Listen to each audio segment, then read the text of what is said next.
All right, well, we just made some finalizing plans today. Yep, we did. We've already talked about moving in a different episode. So we'll talk about something different today. How about that? That sounds good. I am like so uncaffeinated right now.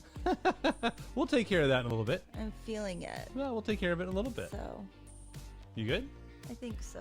All right. Well, welcome to This Isn't Every Day. My name is Benjamin Hedgspeth, one of the hosts. And the other host is my amazing wife, Elizabeth. So thankful to have you guys with us today. Glad to get to share some stories. So, since we've got a lot of weird stuff happening this week with a move from San Diego to Sacramento, we're moving from one SoCal-S city to a NorCal-S city, dwindling quite a bit in population. But that's cool. It's got new territory for us. Got a new job. We got a new place all lined up, and it's time to make some changes. So we thought we'd talk a little bit this week about changing scenery with kind of a series of conversations about different road trips that we've been on. So it's road trip week. Yeah, it's road trip week. We've got 7.5 hours of driving to do on Friday, but today is Monday. If you're listening to this the day that it came out, and if you are, We're already there. Super cool. If you're listening to this. Oh shoot, you're right. So we did this last Friday. Yeah. I am out of sequence. Yeah, Okay. you're realizing we already have done this week's. So since we've podcast. just completed a long road trip, we thought we'd recap a little bit and kind of talk through those things. So anyway, Elizabeth, what was the very first big road trip that you went on? Oh, well, like aside from family vacations. Sure. You know, because it was normal to drive to where we were going. Right. I think we only flew once or twice. Or more. Okay. Anyway, we drove some, we flew some. It was kind of 50-50 when we were going on vacation. But the first one I did as a not child with my parents was right after my freshman year of college. So my friend and I did a road trip from Houston, Texas to Lexington, Kentucky. Okay. And we didn't divide it in half very well because we drove all the way from Houston to Memphis the first day, and then Memphis the rest of the way the second day. So like that first day was just unreal. Like we were so exhausted. Both of us are struggling to try to stay awake in the car at that last little bit. But it was also a very interesting time because this was 1997. Okay. In that the car didn't have air conditioning or a radio. Nice. And you're in the South? we're Where it's hot driving and from humid? Houston. Uh-huh. Yeah, in June or late May. Did you have but it air was hot. conditioning? No. No. It was hot, and it was not the radio thing was also interesting. Yeah. Because we rigged a Walkman up where we each got like one of like a headphone speaker to get to hear out of. So that was our radio. So you had to sit with your head tilted the whole time. So you got this like crazy neck cramp trying to listen to the radio. Right. And we had a mixtape. Nice. Just one? Yeah. To listen to for the whole time. Now, it did have a radio like component, but if you remember, like the radios on those things, the pickup on them great, was even when you're in town. Yeah, so much less trying to drive. Yeah, if you're out in the middle and keep of up with nowhere, the radio station was that's nearly not good. impossible. Yeah. So the radio function wasn't super useful. We went the southern route with it. There was a choice to go through Arkansas or Louisiana, and we chose Louisiana because we thought it sounded more interesting. And so again, in the summer with that car, driving it back, and we did survive. That's good. Yeah, Congrats. clearly High I'm five. here. I High made five. it. You made it. We wanted to stop at a 20-something Cajun years later. restaurant, and we waited too long, and then suddenly there were none. Yeah. Because like if you like cross Baton Rouge coming this way, they suddenly went from like every stop to none. So we're like, no, that was kind of sad. Then. Yeah, I'm just trying to think about that trip. It's been a hot minute. And I did that with... It's been over 20 years. Yeah, my friend Jennifer Hardy, now Jennifer Pedro. Vote for Pedro. Yeah. it was the two of us, Mm-hmm. and it was a funny whole experience. Now, what to me becomes funnier is my sister road tripped this summer. Yeah. Okay. So there's a little bit of an age gap between my sister and I. My sister just finished her master's program this summer, and she was driving out with a friend who was moving out here to San Diego. Yeah. To start her career. So my sister was like, hey, I'll drive out there. We got to hang out, and then she flew back. So the reverse of mine in that she flew at the end, I flew at the beginning. Right. Then their mix that they had ready to go, now not on a tape, this was actually just a playlist in iTunes, contained a couple of the songs that were on my mixtape with Jennifer. Nice. So made it pretty fun hearing that. One was the Celine Dion's If You Touch Me Like This, whatever, that song. I don't know the exact title of it. Yeah, guys don't tend to sing along with that unless we're feeling like really squirrely. And so that was on hers. It was just pretty silly. Like those songs were similar and everything. And that, like, I remember this. I'm having flashbacks. So that was my, like, big road trip. We didn't really, like, once we got on the road, there wasn't really a big adventure time. It was just a lot of road. Like, there was no crazy blowouts with the tires, no sort of mix up with directions. We didn't get lost. It really was, other than the circumstance of the car and the radio and everything, there were no exciting things to happen. Right. Well, I didn't have any high school road trips with friends or anything like that either. My first trip with just a friend, I think, was when Will and I went out to Colorado. Spring break freshman year of college. Yeah, I guess that's also been 20-something years ago at this point. It wasn't freshman year. Was that sophomore year? It was junior year. That Will and I went to Colorado. Yes, you guys went out junior year. Dang. Well, there's my memory. So anyway, Will and I went to Colorado at some point in college. And that's right. Spring break freshman year, I got my wisdom teeth out. That's why that week's a blur. It was just a big Vicodin trip the whole time. But no, but we flew out there, drove around, and then flew back home. So there wasn't like the cross country. We didn't cover the mileage that you guys did. But that was probably my first time just being out with a friend and putzing around in the countryside a little bit. So I wish we'd had time we did the trip as just like a straight drive. There's we didn't schedule anything because we were in Memphis. Right. We would have both enjoyed the kitschiness of going to Graceland. Yeah, get some fried peanut butter and banana sandwiches. And, or, doing the silly stuff like that, but we just didn't. We just didn't. Boring. Hey, look, this is where, world famous Elvis is from. Do you want to see anything that has anything to do with him? And I don't even remember any of Memphis. That's world the thing. famous barbecue. No. I know I was there. That's it. Excitement. So if you guys could have stopped in a couple places besides like the failed trip for Cajun food or Creole cuisine of some kind, what other stops at this point, looking way back, would you like to have made? At that point in my life, I would have gone to a Gator wrestling show or something. Okay. I totally would have been there. And then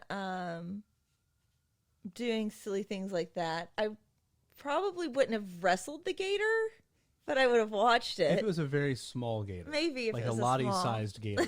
I could handle that. Gee, this alligator's 12 inches long. I think I got it. I would have done something like that. Then I would have also, I don't know. There wasn't there was a whole lot along the way. Right. That's okay.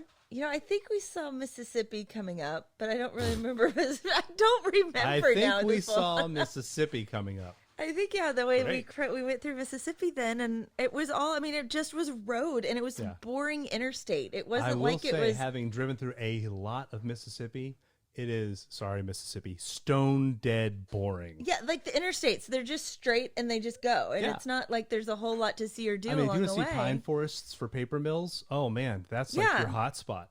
But other than that, no, it is rough driving if you want something interesting to. Now, if you're on the coast, I've driven the whole coast for the Gulf through there. Beautiful, it's great. But mid-state Mississippi or anything, woof. That's rough. Yeah. It's like driving straight through Tennessee. I mean, you reach a point where it's like nothing looks different than what you've seen before, so it kind of all blurs together. I think at this point, you and I have driven 90% of I-40. Yeah. Probably, oh, easily. If not more than that. No. We have not seen the East Coast end of I-40, but I think we've pretty much covered everything else in between at this point. Yeah. I-40 is my least favorite road in the entire country. If you've ever spent any extended time on I-40, I'll pour one out for you. This is hard trips. We'll get into that trip later. That is not this trip. No, it's not. But yeah, so that was that road trip. My goodness, I wish I could remember more of it. But part of it, I think, is just because there wasn't a lot to remember. Yeah. We stopped in Bowling Green, right, to get some of her stuff from her dorm room that was in storage there to take to my house. As you do. And that was and then drove from Bowling Green to Lexington. Yeah. Bowling Green to Lexington's doable. That's like an afternoon thing. Yeah, that's not a difficult drive. No. That's a normal drive. So I will say, having moved to the West Coast, my tolerance for long haul driving has gone way up. You know, an 11-hour drive to get from Topsail to Louisville, that's still a pretty good haul. But we can get to San Francisco in 9 hours. Okay. It doesn't feel like a big deal anymore. But we live in a very top-heavy state. Yeah, I mean, we've got a lot of driving. A lot of vertical. And we're going to be doing that. Again, we have 7.5 hours that we will have just completed. The reason why it's shorter is because nobody's out right now. No, it'll be great. We'll drive through L.A. and it's going to be like a ghost town. I know. It's going to be weird. If you had to move through L.A., this is the time to do it. It's going to be good.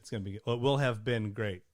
I have to learn to talk in the past tense. Well, because we're looking forward to it, but it will have happened when you hear by the time they hear this. Yeah. So if you guys could have thrown in a couple extra CDs at that time in the we would have had to have a 90s, CD player. I know, but or other cassette tapes. All right. What other cassette tapes would you? We'll just give everybody a little nostalgia run here. What other cassette tapes would you think could have fleshed out the trip and made it I don't know, that much because more singable? Like Breakfast at Tiffany's was on that mixtape. Okay. We had Gloria Gaynor's "I Will Survive" was on that mixtape. Okay. Solid. There were some other, they were totally 90s songs. I mean, you could see how quickly they went out of memory. Do you think that, whose mixtape was it? Yours or Jennifer's? We put it together before we left. Okay. While we were in Houston. All right. So I'm going to issue you a challenge. I want you to talk to Jen. And see if I can figure out the playlist. See if you guys can figure out the playlist. And by the time this airs, we'll put together a Spotify playlist for your late 90s Houston to Lexington road trip. Oh, God. All right. And we'll see if we can't link that in the YouTube video for this. Yeah. For people to go out and listen to some goodness. All right. Oh, yeah. I'm issuing you a challenge. Those 3 songs were on it. And then the movie we were watching at that point was While You Were Sleeping. And so, the lines. Is that the Coma movie? Yeah. And, the mom from Mary Poppins is in it. The original Mary Poppins. Yeah. And, we loved her lines. I never could make a good So when pot Mary roast. left, she passed out and was just asleep for decades. No. That's not a continuation story. No, she was the grandma in the movie, walking around while Sandra Bullock's non-fiance, but she was pretending his fiance was in the coma. This is the whole premise of the movie. And she falls in love with him while he was sleeping. Yeah. Yep. And then he's like, "Who are you?" So weird. What a creepy thing. How do you think this is gonna end? I mean, it's anyway. super creepy. Yeah, but yeah, so I never could make a good pot roast. That was one of our lines. Yeah.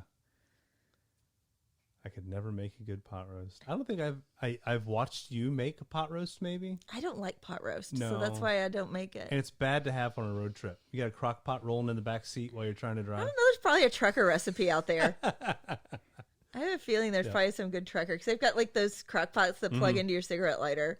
All right, so we'll figure out that playlist later. And we'll find a trucker crock pot. No, no trucker crock pots. I think it's just a fire hazard and a level 3 scald waiting to happen. You can make it on the engine block while you're driving, too. Oh, sure. Just duct tape it down. It'll be great. Just duct tape your pot roast to the engine block. It'll get really seared on one side. Be okay in the middle and still raw on the top. That'd be fabulous. Speaking of food, do you guys remember what you all used for snacks for the road trip? No.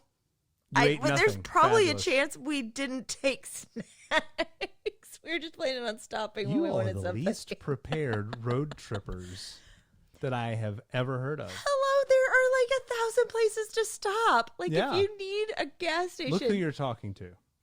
This is a gas, like there's like a gas station every 3 miles.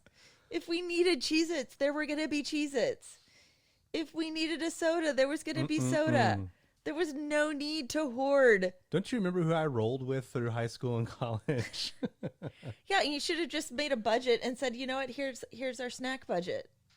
And We then you don't would've- have to worry about it because you're saving money because it's not in the car the whole time, causing you to use more expensive than gas. a gas station, though. Yeah, but now you're having to haul that extra weight. Well, if I eat it, I'm You're hauling that weight anyway. Until I go get rid of the weight. I'm putting my air quotes up But here. then you have the extra still sitting there, the full box or whatever. Sure. So you're Sure. You're adding better to than that. me. Yeah, I am. I always am. You should know that by now. So lots of Because you wouldn't have Doritos gone and to loud Gator crunchy wrestling. foods. Huh? You wouldn't have gone to Gator wrestling. No. You wouldn't have been cool like that. No. Just top that off with some roller derby and you've got a great evening. What if you combine the two? Ooh. Roller derby, Gator wrestling. Yeah, I think that could be fun. I Gator think that'd derby. make a good T-shirt. Yeah. Louisiana, figure out swamp something. roller derby with a roller skating alligator, Something like that. something like that. Check that out in my merch Gator store. Gator wrestling and roller derby. I'll draw it on a napkin. Gator dancing. Gator wrestling and Gator roller derby. dancing. Gator dancing. That's a whole different place, man. I think that sounds like Florida. That's classy I would expect there. Louisiana would do Gator wrestling, but Florida would be Gator dancing. Yeah, little high heels. Yeah. You gotta try to put them in like ball gowns. That's Florida. That's absolutely Florida stuff. Did you arrive safely at your destination? Yeah, I did. With as I told Fabulous. you, very I know. uneventful. I'm recapping. So, see, we're filling an uneventful trip with a bunch of speculative nonsense, and that's what makes it fun. So, did you take any road trips in your late high school, early college years? If so, give us details, family-friendly details in the comments down below. Let us know what your favorite road trip was at that era of life for you. And on Wednesday, we'll talk about something else that doesn't happen every day.